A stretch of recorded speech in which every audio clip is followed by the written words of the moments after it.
Hello and welcome to Business Reporter's The Future of Banking and Financial Services campaign. I'm Alistair Greener. Covid-19 has had a huge impact on the financial services industry. One by one, banks and other financial organisations are announcing huge profit losses and warning of uncertainty.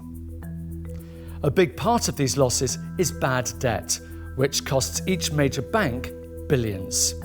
Now more than ever, smart debt collection and recovery is crucial, and technology can massively improve lenders' chances to retain revenue and customers.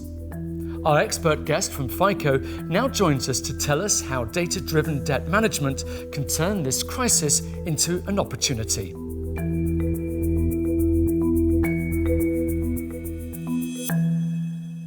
Good morning. Good morning, Alistair. Covid-19 has already had a huge impact on economies around the world. What about financial institutions and their ability to recover debt?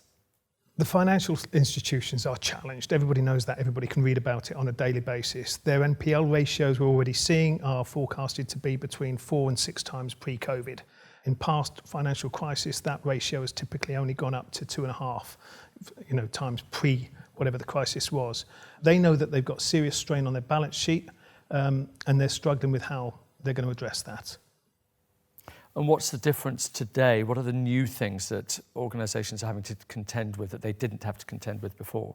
Things have changed. We've got to manage these different types of customers, plus the normal customers we would have had anyway in collections, and we've got to do it with new regulatory regimes, like treating the customers fairly, and driving right outcomes with new accounting regimes, IFRS 9 and CECL in North America. It's not just the fact that the customers have changed, but the environment in which these banks are looking to perform has also changed.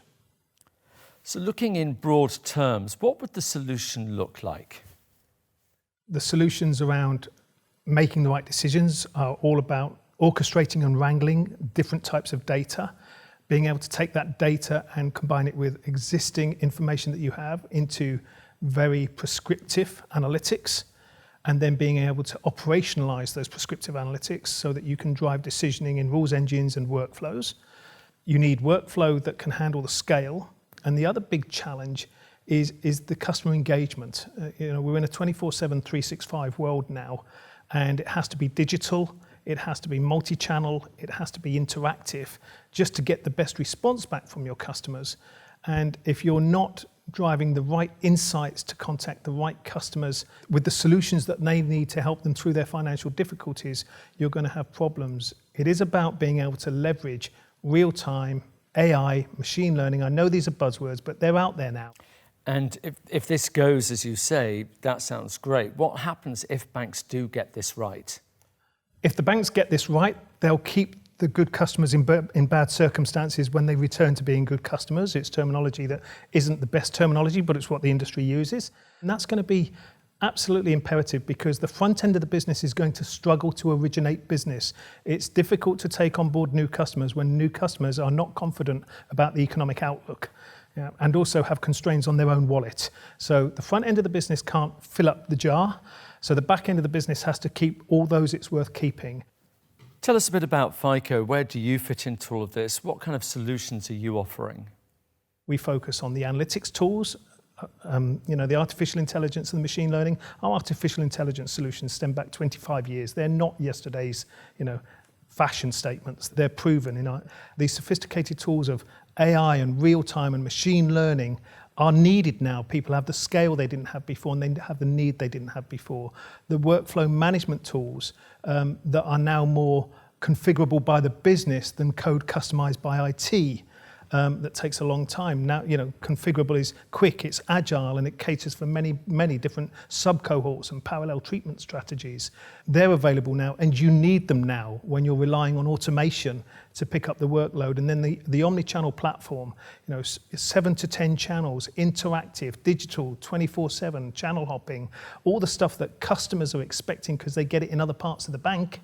And you cannot meet the scale and customer engagement challenges that you now have that you didn't have a couple of months ago without those kind of platforms. Those that have invested in these tools, they are in a much better place than those that have been comforted in the past by saving money. give us some idea of what the ROI is?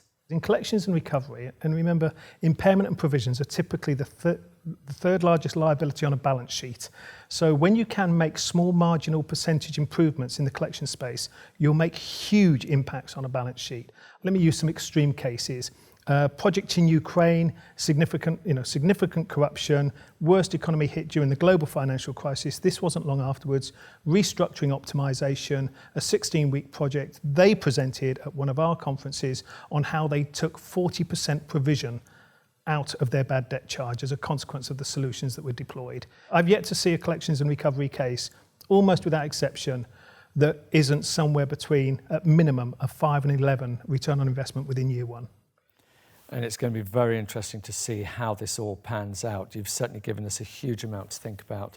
Bruce Curry from FICO, thank you very much indeed. Thank you, Alistair.